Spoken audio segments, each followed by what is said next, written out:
Hi, everybody. Welcome to the IC Topic Chats for today, Thursday, November 30th, 2023. We're talking about thankfulness. Kind of seems thematic since we just did thankfulness for a lot of us, at least in the United States, for Thanksgiving a week ago. And we haven't done this topic in 2 years. We didn't do it last year. And I went back and looked at my notes and how we did it. And I realized I didn't present on it. I didn't know what to say. So I brought in a bunch of folks. I brought in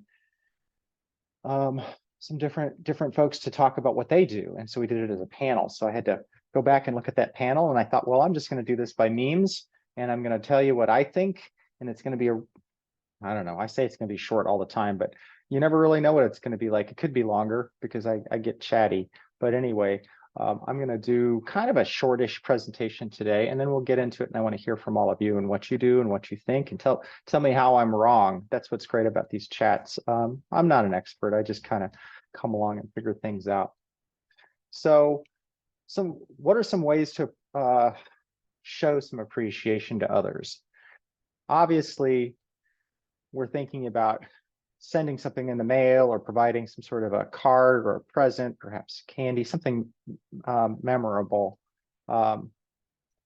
We do imprinted items. This year, we just changed our logo. And so we've got a lot of imprinted items that are on their way or have recently shown up that we're going to send out to our clients, including we have new note cards, we have pens, we've got some new notepads with our Goshen logo on it. We've bought some store-bought bags, some bags for grocery store bags that are cotton, linen, burlap. It's the brown, whatever that is.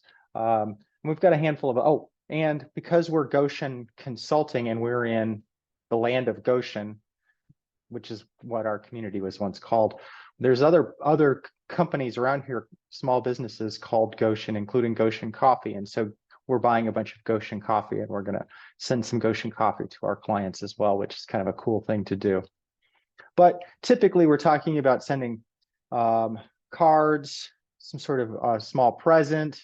Last year, we sent my chocolate chip cookies along with the chocolate chip cookie recipe. If anybody's interested, I can put that in the chat when we get done with the presentation.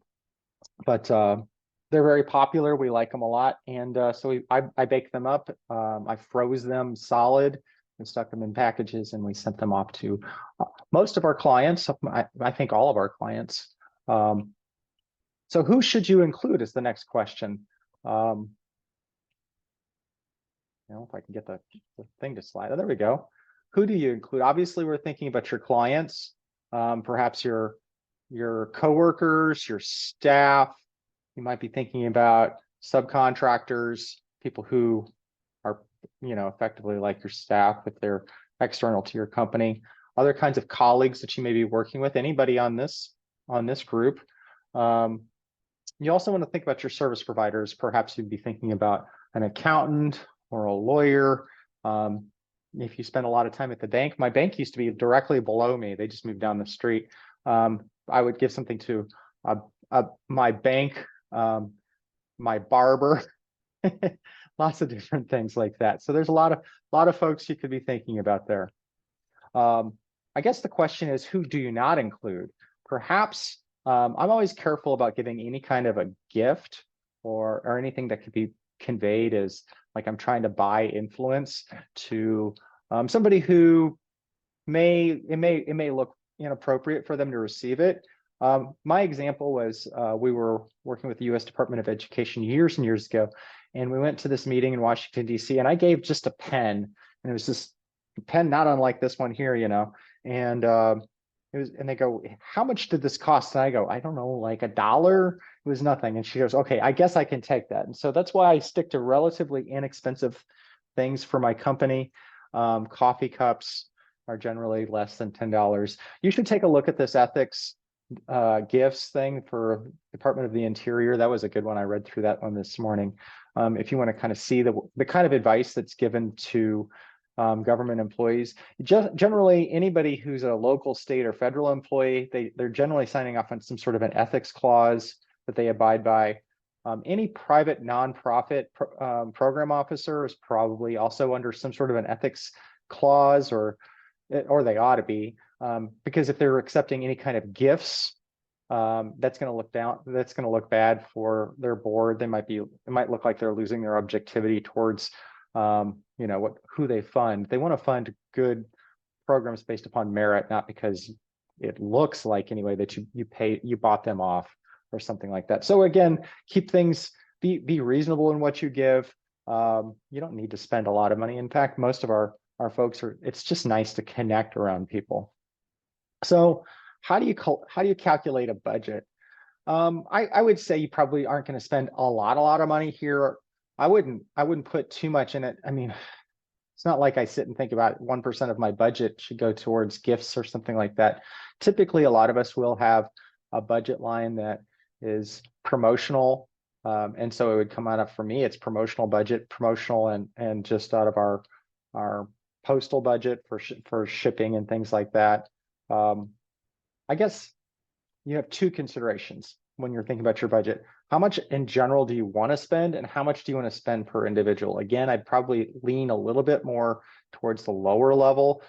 People like to receive things that are nice, that point out that you feel connected to them, and that's kind of what you're doing here. It's just this is a human connection that you're having, particularly since a lot of us are now, for sure, more virtual than we were a handful of years ago. So, but I don't think you need to spend a lot per individual. We're going to spend a little bit more this year than we did last year on cookies. I thought the cookies were nice, but I thought this will be nice to give a physical item that kind of introduces our brand identity around our new logo, which you can see right behind me there. Another thought, what kind of timing should you do this? So obviously, the thing that we're talking about, and the reason we're talking about it now is because we're between the Thanksgiving and the Christmas holiday, or the December holidays. But you don't necessarily need to think about that. You should consider when your clients will receive this, because if I send something out in a week, there's a pretty decent chance that my mostly school-based clients won't receive it because they'll be on break. And so we've decided, particularly since we started ordering things and the things aren't going to show up in time, we're going to do this after the beginning of the new year, when we know people are back to work. Because in education, a lot of our folks are off between the last 2 weeks of Christmas, last 2 weeks of December for Christmas and New Year's. And so if I send something to them, it may be sitting in a mailbox, or it may get lost in the middle of all this mail that comes in at that time of year. So we're going to wait till after the beginning of the new year. Other considerations, years past, I kind of got behind with thinking about holiday cards. And so I sent something out on Valentine's Day. It's kind of way of saying, I appreciate you. It's kind of a lovely gift that way. I know that I received a card from a colleague who's on the call today around Thanksgiving, and if she wants to share her card, she will. But Thanksgiving is certainly a good time to provide thanks to your clients. It's a good time too, because people are definitely kind of still engaged. They're not disengaged at the end of the year. I suppose there's other times of year you could think about things if it means anything to you. But yeah, if you can tie in a holiday to who you are, I think that makes it even more special. It doesn't have to happen at the end of the year. It just seems to be that's when we do these things.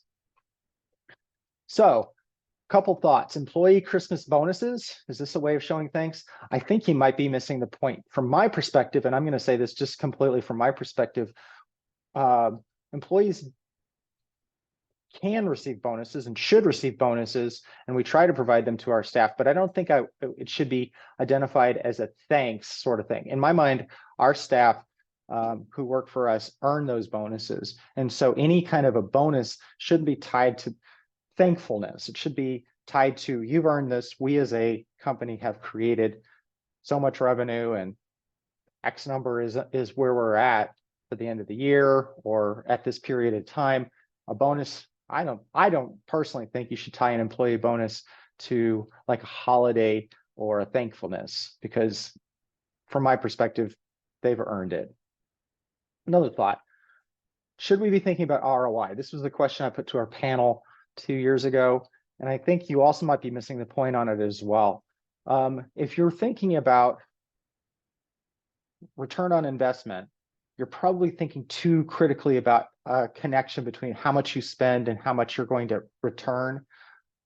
If you've been following me and you've been around for a while, I talk about networking karma, this whole idea of putting good out into the world and knowing that good will come back to you in its own way, but you don't want to have a direct connection there. This direct relationship between your gift and financial results kind of puts you in maybe, in my mind, a bit of a fuzzy ethical direction, particularly if you're working with public and nonprofit clients. That might be not such a good idea. All right, so I'm going to wrap up here. I want to hear your suggestions for showing appreciation to others. My screen, so let's see if you're still there. Okay, I'm still here. My camera just went off. My upcoming sessions you'll see are right here.